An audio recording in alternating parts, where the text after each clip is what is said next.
5 orang Indonesia yang moksa. Prabu Siliwangi adalah salah satu raja Pajajaran yang cukup terkenal dengan kekuatannya yang sakti mandraguna. Ketika ajaran agama Islam masuk ke tanah air, dia mendapatkan desakan agar meninggalkan agama terdahulu dan menjadi seorang mu'alaf. Dikarenakan hal tersebut, Prabu Siliwangi memutuskan untuk menyingkir dari kerajaannya dan tidak berkenan masuk Islam.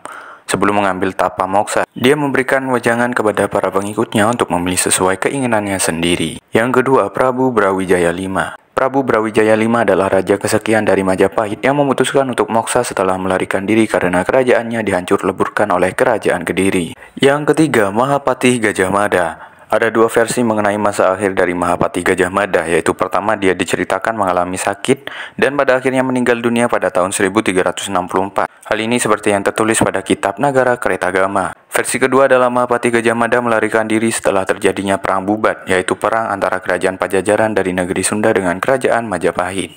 Gajah Mada dituding sebagai penyebab utama terjadinya perang. Sebelum tertangkap dan diadili atau dibunuh, Gajah Mada melakukan yoga samadhi dan moksa hingga sekarang ini. Yang keempat, Prabu Jayabaya. Prabu Jayabaya adalah raja kerajaan salah satu pewaris tahta Prabu Erlangga yang mendapatkan jatah wilayah di Jenggala atau Kediri. Saudaranya Jayasaba adalah pemilik jatah wilayah lainnya yang berpusat di Panjalu atau Daha. Kedua saudara ini terus-menerus berperang untuk mendapatkan wilayah dan pada akhirnya Jayabasa kalah dan seluruh Jawa Timur dikuasai oleh Jayabaya dengan pusat di Kediri. Walaupun menjadi raja yang terkenal dan berhasil membuat kerajaan yang diperintahnya memasuki zaman keemasan, namun rasa berdosa dan bersalah karena telah membunuh saudaranya sendiri terus menghantui Jayabaya.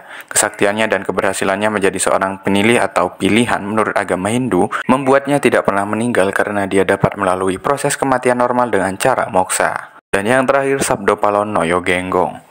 Menurut banyak pakar, Sabdopalon Noyo Genggong merupakan nama lain dari Semar atau salah satu dari Punokawan. Sabdopalon merupakan tokoh spiritual Prabu Brawijaya V yang kecewa akan keputusan rajanya untuk memeluk agama Islam.